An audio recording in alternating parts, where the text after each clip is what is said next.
నమస్తే. హైదరాబాద్ పాత బస్తీలో నిఖా పేరుతో దగా జరుగుతోంది. అమాయక బాలికల్ని అరబ్ షేక్లు పెళ్లి పేరుతో సొంతం చేసుకుంటున్నారు. అంగడి సరుకుగా కొనుగోలు చేస్తున్నారు. కొన్నాళ్లు కాపురాలు చేసి స్వదేశాలకు చెక్కేస్తున్నారు. కొంత డబ్బిచ్చి దగా చేస్తున్నారు. అమ్మాయిల్ని షేక్లకు అమ్ముతున్న ముఠా టాస్క్ ఫోర్స్ కు చిక్కడంతో ఈ బండారం బయటపడింది.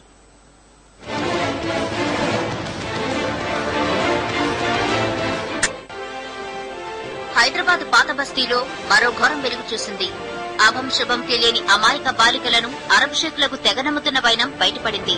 ఓల్డ్ సిటీలోని సుల్తానా షాహీ ప్రాంతంలో షమీం హైట్స్ ప్లాజాలో ఈ తతంగం జరుగుతోంది. విషయం తెలుసుకున్న టాస్క్ ఫోర్స్ పోలీసులు బిల్డింగ్ పై దాడి జరిపారు. అమ్మాయిల పెళ్లి వ్యాపారం గుట్టు రట్టు చేశారు.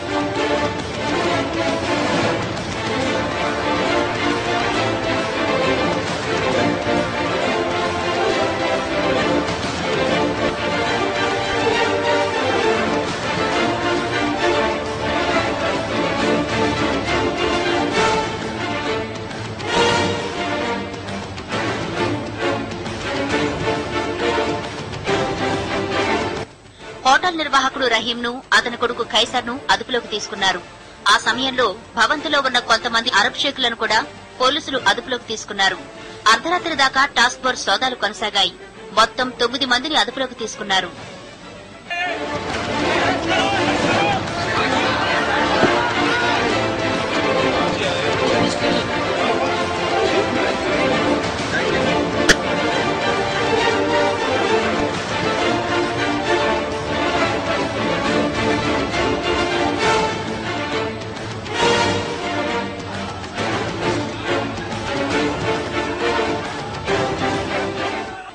టాస్క్ ఫోర్స్ పోలీసుల దాడితో అమాయక బాలికల అమ్మకాల విషయం స్థానికులకు తెలిసింది.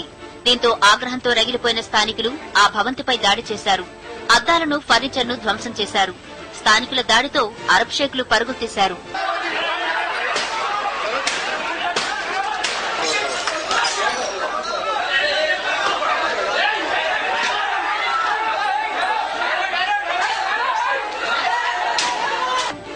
పదేళ్ల నుంచి బాలికల్ని అరబ్ షేకులకు అమ్మే భాగవతం సాగుతోంది.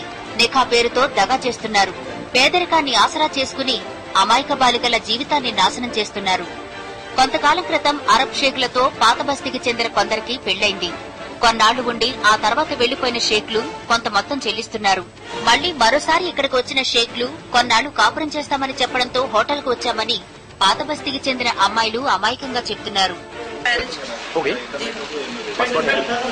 నాకు అరబ్ షేక్ తో 5 ఏళ్ల క్రితం పెళ్లైంది. 3 నెలలు మాత్రమే కాపురం చేశాడు. షేక్ వెళ్లిపోయాడు. ఆరోగ్యం బాగాలేక ట్రీట్మెంట్ కోసం మళ్లీ ఇప్పుడు వచ్చాడు. కొన్నాళ్లు కాపురం చేస్తాను.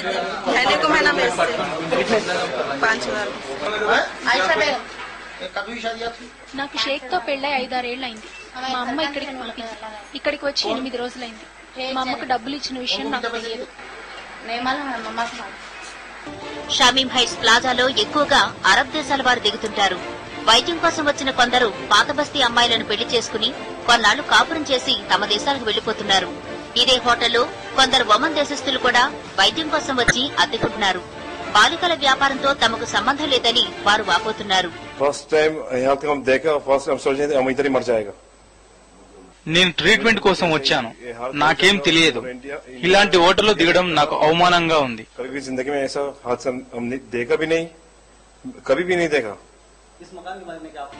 అరబ్ షేకులకు అమ్మాయిల్ని అమ్ముతున్న ముఠా భాగవతం పాత బస్తీలో కలకలం రేపింది.